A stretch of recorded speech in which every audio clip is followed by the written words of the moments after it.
ಅದರಲ್ಲೂ ವಿಶೇಷ ಅಧಿವೇಶನ ನಿನ್ನೆಯಿಂದ ಏನು ಪ್ರಾರಂಭ ಆಗಿದೆ, ಜಂಟಿ ಅಧಿವೇಶನ. ಅದರ ಒಂದು ನಾಟಕೀಯವಾದ ಬೆಳವಣಿಗೆಗಳನ್ನು ನೀವೆಲ್ಲ ನೋಡ್ತಾ ಇದ್ದೀರಿ. ನಿನ್ನೆ ದಿನ ನಡೆದಿರ್ತಕ್ಕಂಥ ಘಟನೆ ಪ್ರಥಮ ಬಾರಿಗೆ ನಡೆದಿರ್ತಕ್ಕಂಥದ್ದು ಏನಲ್ಲ. ಬಹುಶಃ ನಾನು ಇದೇ ಮುಖ್ಯಮಂತ್ರಿಗಳಿಗೆ ನೆನಪಿಸ್ಕೊಡ್ತೇನೆ. ಜೆ ಎಚ್ ಪಟೇಲ್ ಅವರು ಮುಖ್ಯಮಂತ್ರಿಗಳು, ಇವರು ಉಪಮುಖ್ಯಮಂತ್ರಿ. 1997ರಲ್ಲಿ ಖುರ್ಷಿದ್ ಆಲಂ ಖಾನ್ ಅವರು ರಾಜ್ಯಪಾಲರೇನಿದ್ದರು. ನಿನ್ನೆ ದಿನ ಈಗಿನ ಗೌರವಾನ್ವಿತ ರಾಜ್ಯಪಾಲರು 60 ಸೆಕೆಂಡ್ಗಳಲ್ಲಿ ಭಾಷಣವನ್ನು ಸಂಪೂರ್ಣಗೊಳಿಸಿರುವಂತಕ್ಕಂಥ ಒಂದು ವಿಷಯವನ್ನೇ ಮುಂದಿಟ್ಕೊಂಡು ಅದಕ್ಕೆ ಹೆಚ್ಚಿನ ಪ್ರಾಶಸ್ತ್ಯ ಕೊಟ್ಟು ಹೊರಟಿದ್ದಾರೆ ಕಾಂಗ್ರೆಸ್ನ ಸರ್ಕಾರದಲ್ಲಿ. ಹಿಂದೆ ಇದ್ದಂಥ ರಾಜ್ಯಪಾಲರು, ಇದೇ ಜೆ ಎಚ್ ಪಟೇಲರು, ಇವರೇ ಉಪಮುಖ್ಯಮಂತ್ರಿ ಸಿದ್ದರಾಮಯ್ಯ ಇದ್ದಾಗ ಘಟನೆ ನಡೆದಂಥದ್ದನ್ನು ಸ್ವಲ್ಪ ನೆನಪಿಸ್ಕೊಳ್ಳೋ ಸೂಕ್ತ. ಮುಖ್ಯಮಂತ್ರಿಗಳು ನಿನ್ನೆಯಿಂದ ನಡೀತಾ ಇರತಕ್ಕಂಥ ಈ ಘಟನೆ ಇವತ್ತು ಸಹ ಬಹುಶಃ ಅಸೆಂಬ್ಲಿ ನಡೆದಿಲ್ಲ, ಬರೀ ಕೂಗಾಟ ಅರ್ಚಾಟಗಳೇ ನಡೆದಿದೆ. ಅರ್ಚಾಟ ಅನ್ನೋ ಪದ ಹೇಳಬಾರ್ದೇನೋ, ಒಂದು ಸಂಘರ್ಷ ನಡೀತಾ ಇದೆ ವಿಧಾನಸಭೆ ಕಲಾಪದಲ್ಲಿ, ಈ ಕಡೆ ಮತ್ತು ಆ ಕಡೆ ಎರಡೂ ಕಡೆ. ಈ ಸಂಘರ್ಷದಿಂದ ರಾಜ್ಯದ ಸಮಸ್ಯೆಗಳಿಗೆ ಏನಾದರೂ ಜನತೆಗೆ ಪರಿಹಾರ ದೊರಕ್ತದ? ಇದನ್ನೇ ರಾಜಕೀಯವಾಗಿ ನಾವು ಬಳಕೆ ಮಾಡ್ಕೋತೀವಿ. ಈಗ ಗೋ ಬ್ಯಾಕ್ ಗವರ್ನರ್ ಅಂದರೆ ಯಾರಿಗೆ ನೀವು ಸಂದೇಶ ಕೊಡ್ತೀರಿ? ಗೋ ಬ್ಯಾಕ್ ಗವರ್ನರ್ ಅಂತೇಳಿ ಈ ದೇಶದಲ್ಲಿ ಸ್ವಾತಂತ್ರ್ಯ ಬಂದ ನಂತರ ಬಂದಂಥ ಚುನಾಯಿತ ಸರ್ಕಾರಗಳಿಂದ ಹಲವಾರು ಸಂದರ್ಭದಲ್ಲಿ ಈ ರೀತಿಯ ಬಿಕ್ಕಟ್ಟುಗಳು ಬಂದಿರತಕ್ಕಂಥದ್ದು ನೋಡಿದ್ದೇವೆ. ನಿನ್ನೆಯ ಪ್ರಕರಣ ಏನು ಹೊಸ ಒಂದು ವಿಶೇಷವಾದಂಥ ಪ್ರಕರಣ ಏನಲ್ಲ. ಇದಕ್ಕೆ ನೀವು ಮಹತ್ವ ಕೊಟ್ಕೊಂಡು ಎಷ್ಟು ದಿನ, ಏನೋ 5 ದಿನ ಏನೋ ಕರ್ಕೊಂಡಿದ್ದೀರಿ ಕಲಾಪ. ಯಾವುದೋ ನಿಮ್ಮ ಪ್ರಮುಖವಾದಂಥ ಉದ್ದೇಶವೇ ಮನ್ರೇಗಾ ವಿಷಯದಲ್ಲಿ ಕೇಂದ್ರ ಸರ್ಕಾರ ಇತ್ತೀಚೆಗೆ ತೆಗೆದುಕೊಂಡಂಥ ಒಂದು ಹೊಸ ಬಿಲ್ ತಂದಿದ್ದಾರೆ, ಮಾರ್ಪಾಡುಗಳನ್ನು. ಅದು ದಲಿತ ವಿರೋಧಿ, ಅವರಿಗೆ ಬರದೇ, ಅದು ಯಾವುದೇ ವಿಷಯಗಳು ಬಂದರೂ ದಲಿತ ವಿರೋಧಿ. ಆ ಪದ ಅವರಿಗೆ ಒಂದು ರೀತಿಯಲ್ಲಿ ಪ್ರಿಯ ಅಂತ ಹೇಳಲ್ಲ. ಆ ಮುಗ್ಧ ಜನರ ಬದುಕಿನ ಜೊತೆ ಚೆಲ್ಲಾಟ ಆಡ್ಕೊಂಡು ಬಂದಿದ್ದಾರೆ ಇಲ್ಲಿವರೆಗೆ. ಆ ಪದವನ್ನು ಉಪಯೋಗ ಮಾಡಿಕೊಂಡು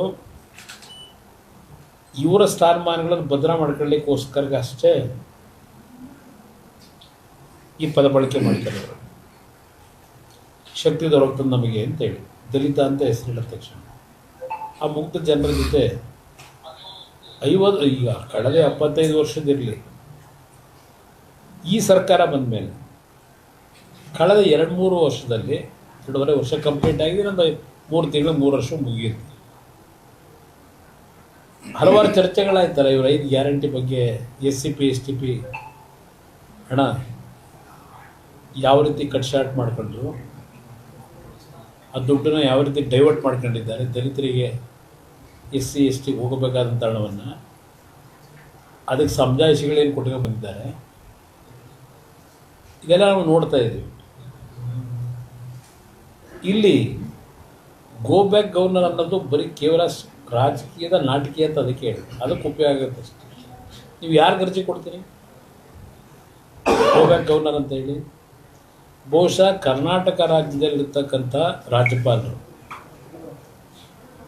ಈ ಸರ್ಕಾರದ ಹಲವಾರು ರೀತಿಯ ಅಕ್ರಮಗಳು, ಹಲವಾರು ರೀತಿಯ ಕಾನೂನು ಬಾಹಿರ ಚಟುವಟಿಕೆಗಳಿದ್ದರೂ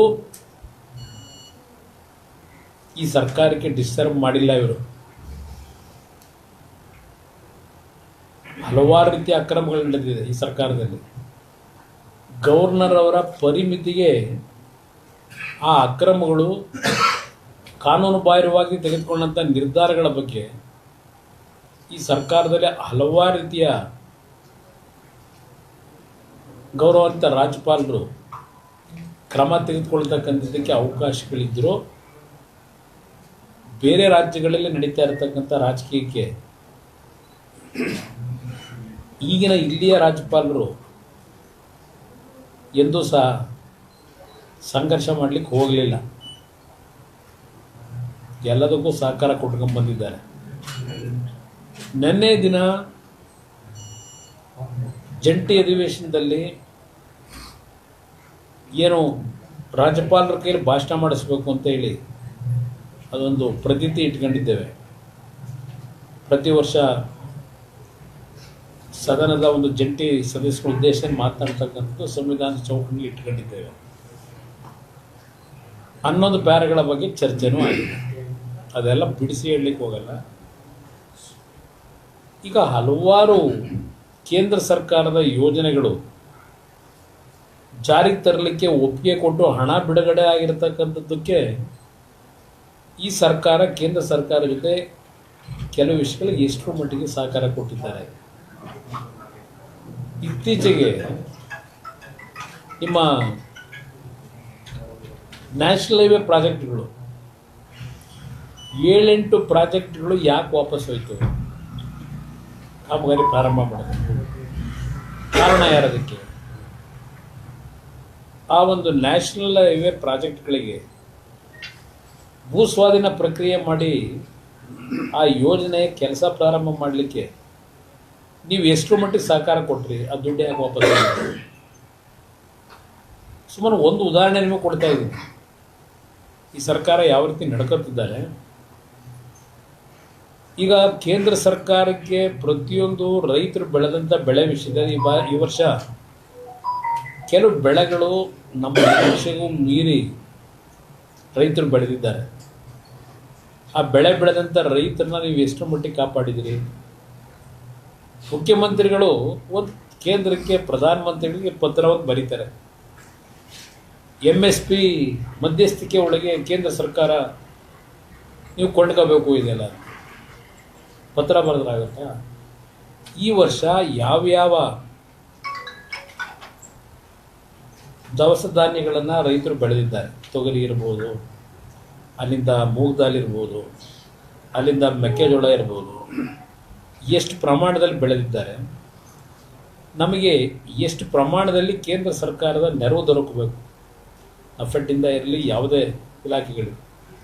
ಈಗ MSP ದರದಲ್ಲಿ ನಾವು ಇಷ್ಟು ಮೆಟ್ರಿಕ್ ಟನ್ ನಾವು ಕೊಂಡ್ಕೊಳ್ಳಲಿಕ್ಕೆ ಕೇಂದ್ರ ಸರ್ಕಾರದ ಅನುಮತಿ ಬೇಕು ಅಂತ ಹೇಳಿ ಅನುಮತಿ ಕೊಟ್ಟಂಥ ಬೆಳೆಯನ್ನು ಎಷ್ಟರ ಮಟ್ಟಿಗೆ ನೀವು ಖರೀದಿ ಮಾಡಿದ್ದೀರಿ?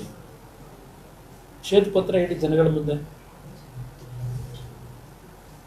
ನಾನು ಪದೇ ಪದೇ ಹೇಳಿದ್ದೇನೆ, ರಾಜ್ಯ ಸರ್ಕಾರ ಮೊದಲು ಖರೀದಿ ಮಾಡಿ, ನಂತರ ಕೇಂದ್ರ ಸರ್ಕಾರದ ಮುಂದೆ ಹೋಗಿ ಯಾವ ಹಣ ನೀವು ಇನ್ವೆಸ್ಟ್ಮೆಂಟ್ ಮಾಡಿರ್ತೀರಿ ಕೇಂದ್ರ ಸರ್ಕಾರ ತಗೋಬೇಕು.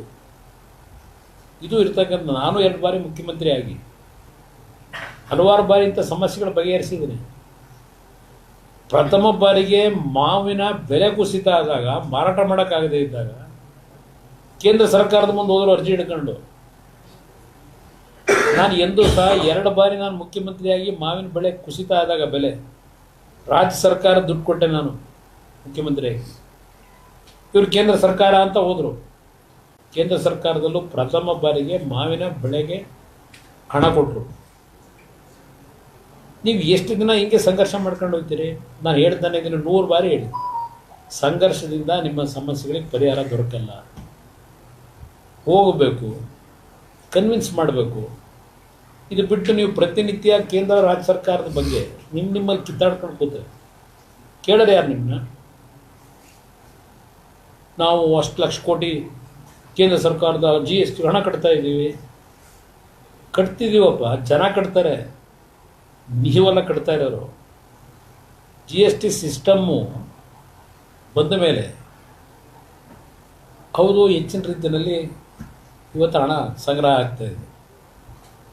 ನಮ್ಮ ನಿರೀಕ್ಷೆಗೂ ಮೀರಿ ಅದು 15%, 20% ಪ್ರತಿ ವರ್ಷ ಏರ್ತದೆ, ಪ್ರತಿ ತಿಂಗಳು.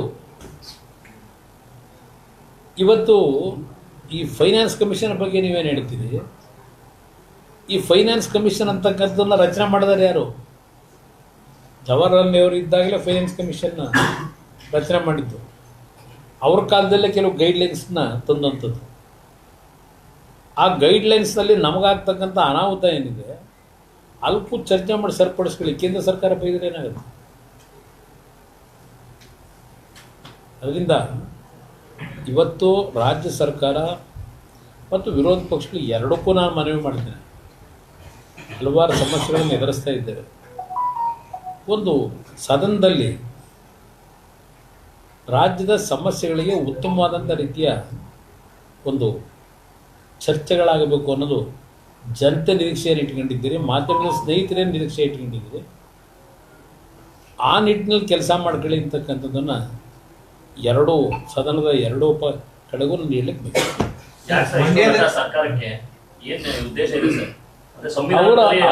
ಅವರ ನೂರಾರು ನ್ಯೂನ್ಯತೆಗಳನ್ನು ಮಾಡಿರ್ತಕ್ಕಂಥ ತಪ್ಪುಗಳನ್ನು ಜನಮಾನಸದಿಂದ ಮರಿಬೇಕು.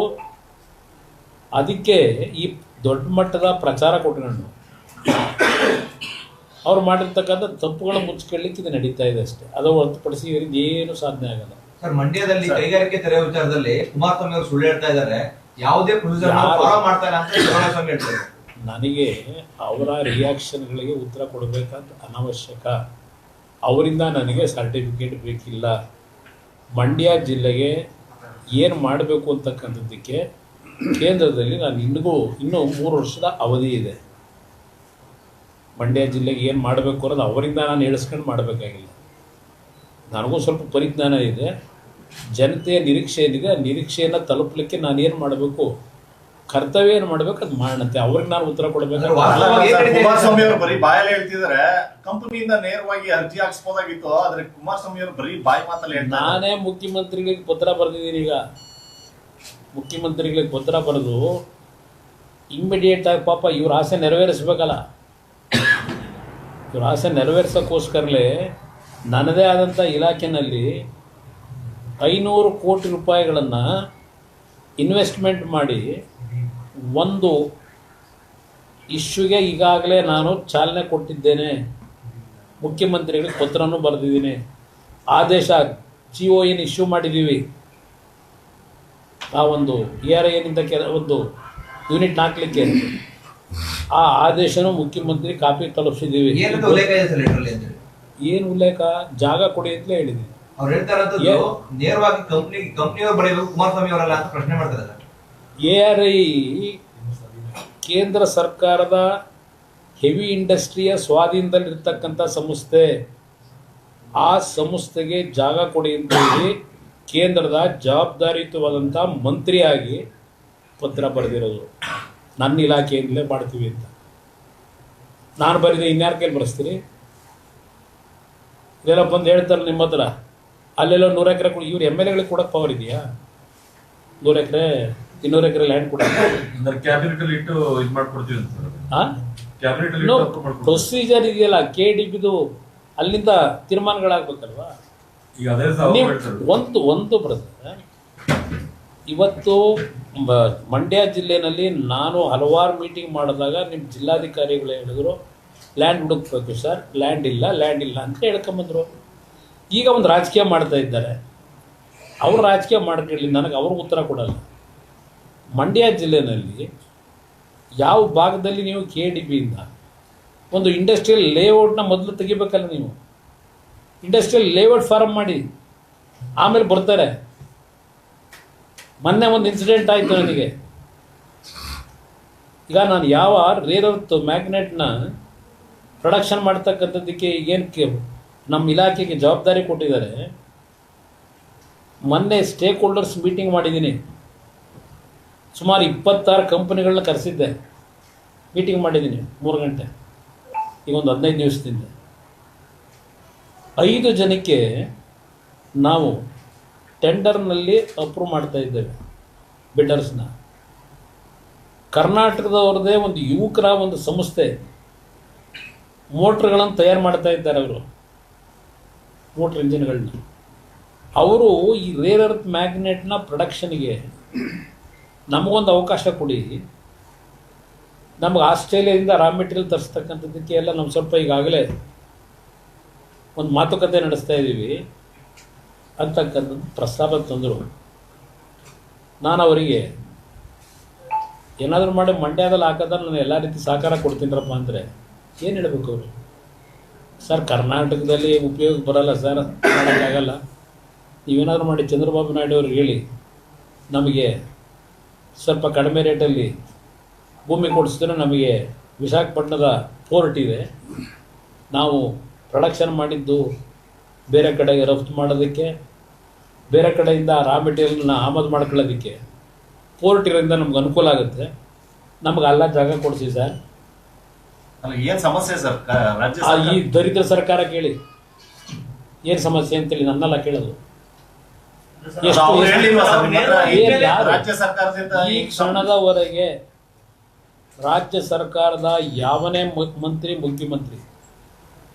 ನನ್ನ ಮುಂದೆ ಬಂದು ಯಾವುದೇ ಪ್ರಸ್ತಾವನೆಯನ್ನು ಅವ್ರು ತಂದಿಲ್ಲ. ಮಾಧ್ಯಮಗಳಲ್ಲಿ ಮಂಡ್ಯ ಜಿಲ್ಲೆಯಲ್ಲಿ ಬರ್ತಕ್ಕಂಥ ಪ್ರತಿಕ್ರಿಯೆ ನೋಡಿದ್ದೇನೆ ಹೊರತುಪಡಿಸಿ ನೇರವಾಗಿ ನನ್ನ ಹತ್ರ ಯಾರೂ ಬಂದು ಚರ್ಚೆ ಮಾಡಿಲ್ಲ. ಒಂದು ನಿಮ್ಮ ಜಿಲ್ಲಾ ಉಸ್ತುವಾರಿ ಸಚಿವರು ಇಲ್ಲೇನೋ ರೈತರಿಗೆ ಮೊನ್ನೆ ಒಂದು ಲೆಟ್ರ್ ಬರೆದಿದ್ದಾರೆ. 6ನೇ ತಾರೀಕು ಇಲ್ಲೇನೋ ಒಂದು ಕಾರ್ಯಕ್ರಮ ಬೆಂಗಳೂರಿನಲ್ಲಿ ನಮ್ಮ ರೈತರಿಗೆ ಒಂದು ತಿಳುವಳಿಕೆ ಮಾಡೋಕ್ಕೆ ಅಗ್ರಿಕಲ್ಚರ್ ಬಗ್ಗೆ ಏನೋ ಒಂದು ಸಂವಾದ ಇಟ್ಕೊಂಡವ್ರೆ, ಕಾನ್ಫರೆನ್ಸ್, ಅದಕ್ಕೆ ಉದ್ಘಾಟನೆಗೆ ಬನ್ನಿ ಅಂತ ಒಂದು ಲೆಟ್ರ್ ಬರೆದಿದ್ದಾರೆ. ಆದರೆ 6ನೇ ತಾರೀಕು ಪಾರ್ಲಿಮೆಂಟ್ ನಡೀತಾ ಇರ್ತದೆ. ಇದು ಒಂದು ಕಡೆ ನಮಗೆ ಇಕ್ಕಟ್ಟು ಇಲ್ಲ. ಅದೊಂದು ಹೊರತುಪಡಿಸಿದ್ರೆ ನನಗೆ ಯಾವುದೇ ಮಂತ್ರಿಗಳು ನನ್ನ ಮುಂದೆ ಬಂದಿಲ್ಲ, ನಮ್ಮ ರಾಜ್ಯಕ್ಕೆ ಇಂಥದ್ದು ಬೇಕು ಅಂತ ಕೇಳಿಲ್ಲ. ಮಾಧ್ಯಮದಲ್ಲಿ ಕೆಲವರು ಚರ್ಚೆ ಮಾಡೋದು ನೋಡಿದ್ವಿ. ಅಂದ್ರೆ ಇವ್ರ ಪ್ರಶ್ನೆಗಳಿಗೆಲ್ಲ ಕೈಗಾರಿಕೆನ ತಂದು ಉತ್ತರ ಕೊಡ್ತೀರಾ ಸರ್ ನೀವು ಅಂತೇಳಿ? ಮಾಡೋಣ, ಕಾಲ ಉತ್ತರ ಕೊಡೋದಕ್ಕೆ ನನಗೇನು ಆ ಥರ ಇಲ್ಲ, ಕಾಲ ಉತ್ತರ ಕೊಡುತ್ತೆ. ಇನ್ನೂ 3 ವರ್ಷ ಇದೆ. ಅಲ್ಲ, ನೀವು ಹೇಳಿದ್ರಲ್ಲ sir, semi conductor company America ಮೂಲದ್ದು, ಅದನ್ನ ಸಂಪರ್ಕ ಮಾಡಕ್ ಪ್ರಯತ್ನ ಪಡ್ತಾ ಇದೀವಿ. ಯಾರು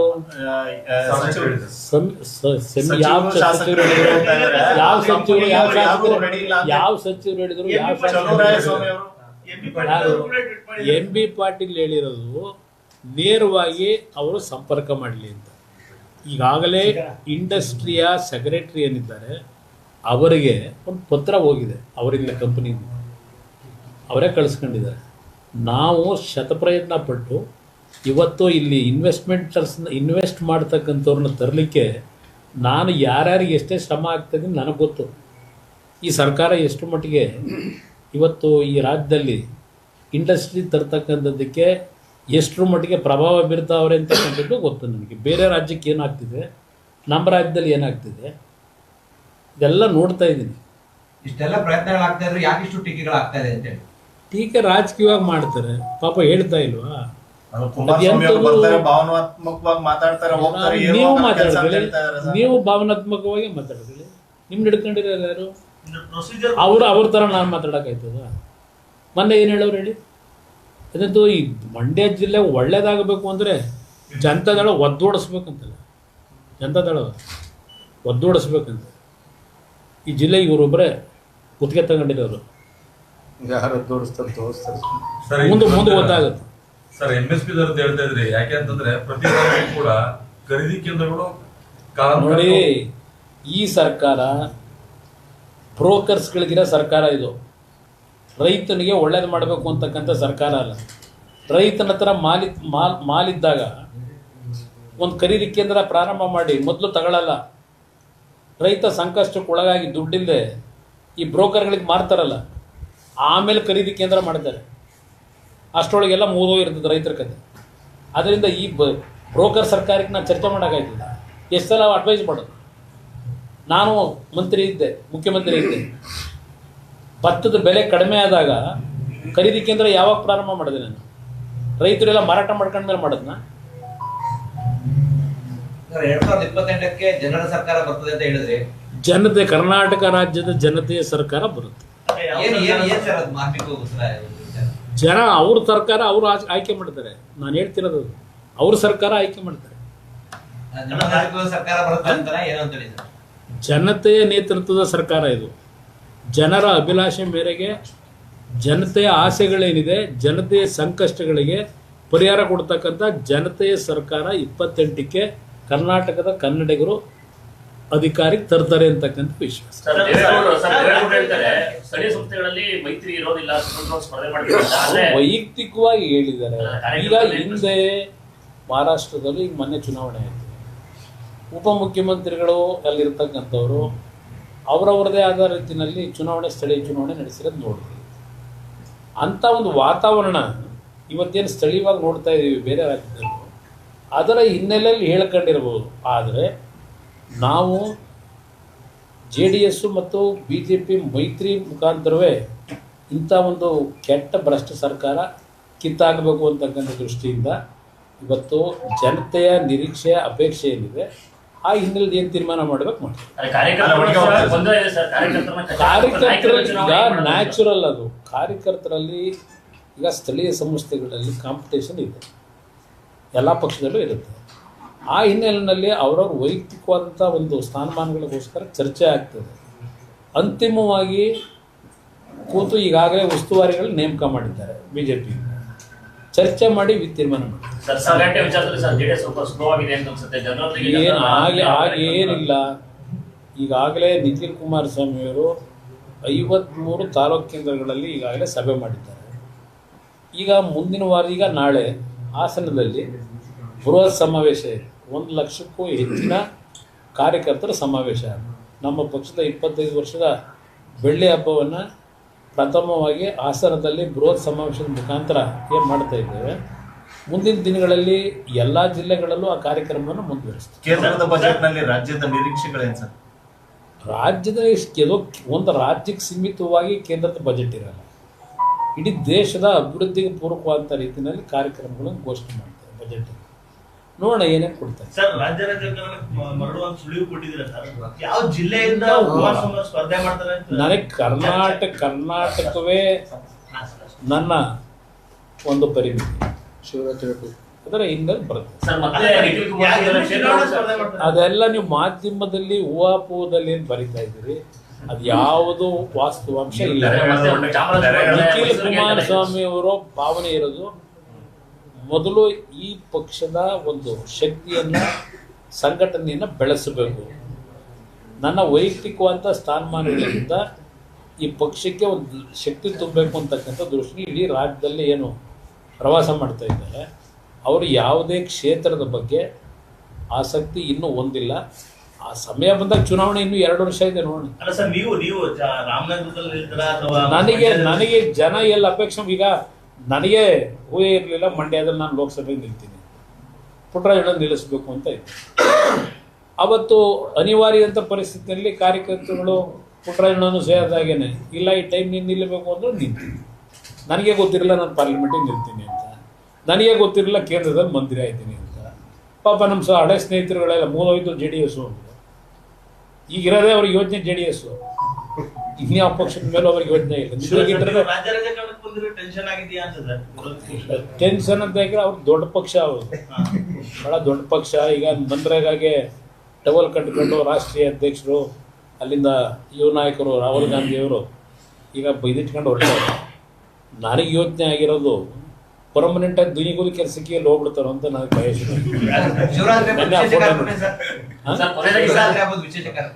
ಇಲ್ಲಿ ಮಂಡ್ಯದಲ್ಲಿ ಶಿವರಾತ್ರಿ ಹಬ್ಬದ ದಿನ ಒಂದು ವಿಶೇಷವಾದ ಕಾರ್ಯಕ್ರಮ ಇಟ್ಟಿದ್ದೆ. ಆ ಕಾರ್ಯಕ್ರಮದಲ್ಲಿ ನಾನು ಹಲವಾರು ತಿಂಗಳಿಂದ ನಮ್ಮ ವಿಕಲಚೇತನರೇನಿದ್ದಾರೆ ಆ ವಿಕಲಚೇತನರಿಗೆ ಟ್ರೈಸೈಕಲ್, ಎಲೆಕ್ಟ್ರಿಕ್ ಟ್ರೈಸೈಕಲ್ನ ವಾಹನಗಳನ್ನು ಕೊಡ್ತಕ್ಕಂಥದ್ದಕ್ಕೆ ಸುಮಾರು 400ರಿಂದ 450 ಅರ್ಜಿಗಳೇನಿದೆ ಅವರೆಲ್ಲರಿಗೂ ಕೊಡ್ತಕ್ಕಂಥ ಒಂದು ಕಾರ್ಯಕ್ರಮ ಇಟ್ಟಿದ್ದೀನಿ. ಶಾಲಾ ಮಕ್ಕಳಿಗೆ, ಕಾಲೇಜ್ ಮಕ್ಕಳಿಗೆ ಒಂದು 500 ಲ್ಯಾಪ್ಟಾಪ್ಗಳನ್ನು ಅದನ್ನು ಕೊಡ್ತಕ್ಕಂಥ ಒಂದು ಕಾರ್ಯಕ್ರಮ ಇಟ್ಟಿದ್ದೀನಿ. ಅದ್ರ ಜೊತೆಗೆ ಶಿವರಾತ್ರಿ ಹಬ್ಬದ ದಿವಸ ಏನೊಂದು ಜಾಗರಣೆ ಮಾಡ್ತಕ್ಕಂಥದ್ದಿದೆ.